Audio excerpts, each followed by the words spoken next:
Indian Oil Corporation has bought liquefied petroleum gas from Iran for the first time in almost 8 years. इस बार game बदल गया। India ने साफ बोल दिया कि पेमेंट भाई साहब इंडियन रुपी में होगा।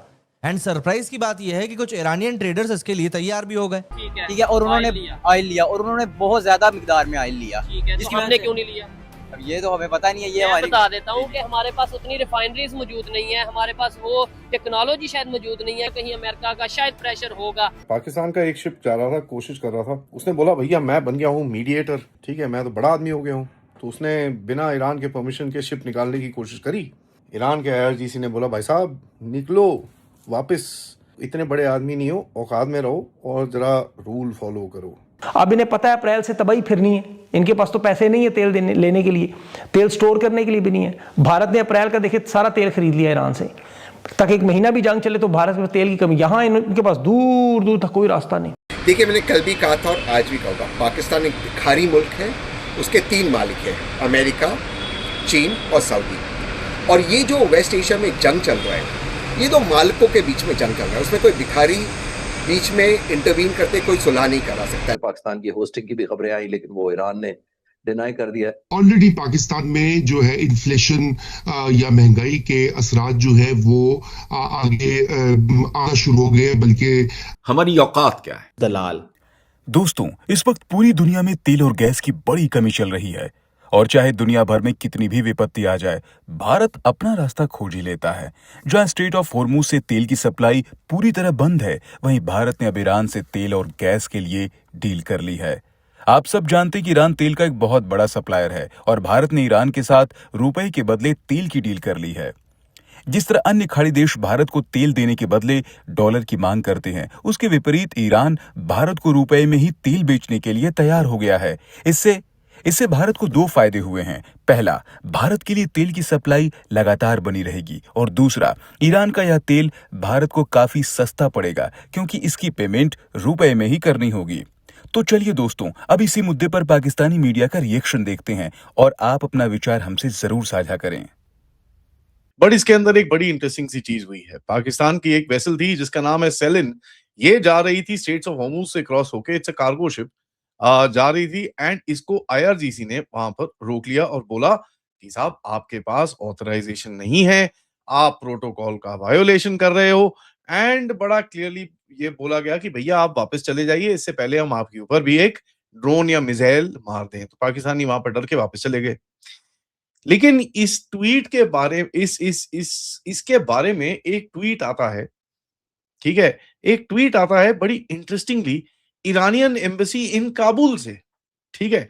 पाकिस्तान में इस्लामाबाद की एम्बेसी से नहीं आता, वो आता है काबुल की एम्बेसी के अंदर। और ये कोई रैंडम चीज नहीं है, इसको थोड़ा ध्यान से आपको देखना पड़ेगा।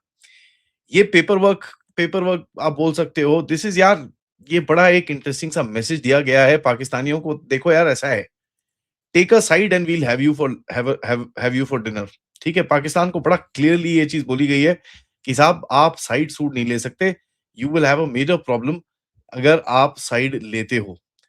नाउ काबुल की तरफ से ये ट्वीट आना ये बड़ा इंटरेस्टिंग है, जहां पर एक पाकिस्तान को भी एक मैसेजिंग करी गई है कि साहब ऐसा है, आपको क्या लगता है इधर पे जो आप स्ट्रेट में घूम रहे हो, ऊपर नीचे शिप्स लेके जा रहे हो, अपनी फटी पुरानी नेवी तो आपने भेज दी, कोई बात नहीं, लेकिन मैं भी बहुत तंग कर सकता हूं आपको। एंड ऊपर से काबुल में बैठ के ये मैसेजिंग करना, जहां तक कि ईरान का जो हैंडल इस्लामाबाद के अंदर है, वो तो नेगोशिएशंस के बारे में बात कर रहा है, उनके एम्बेसडर के बारे में डिटेल्स दे रहा है कि नहीं हो रहे हैं, नहीं हो रहे हैं, हो रहा है, नहीं हो रहा, all that stuff is happening. वहां पर कोई ऐसा ट्वीट नहीं आता, काबुल में आता है, जहां पर पाकिस्तान का अफगानिस्तान का थिएटर को भी एक्टिवेट किया गया है। That is very important for us to understand कि ये जो ट्वीट काबुल से आया है, this is not just a random thing, this is come for a particular reason.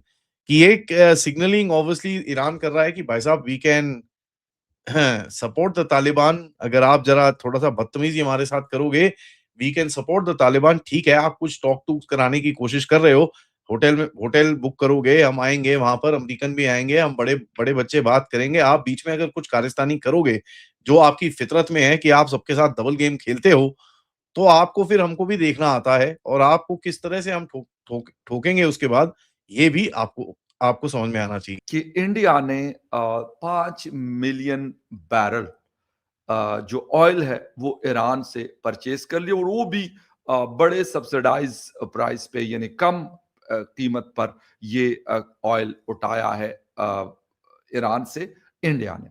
और क्यों? क्योंकि अमेरिका ने जो सैंक्शंस लगाई हुई थी उसमें 1 महीने का जिसे कहते हैं कि रिलैक्सेशन दी गई है, तो इसलिए इंडिया ने फौरन से पहले वहां से जो क्रूड ऑयल है वो लिया है।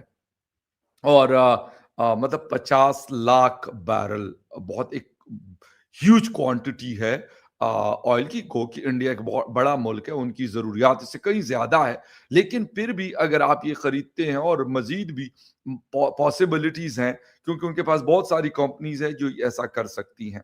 लेकिन हम इंडिया और ईरान में डिस्टेंस बहुत है।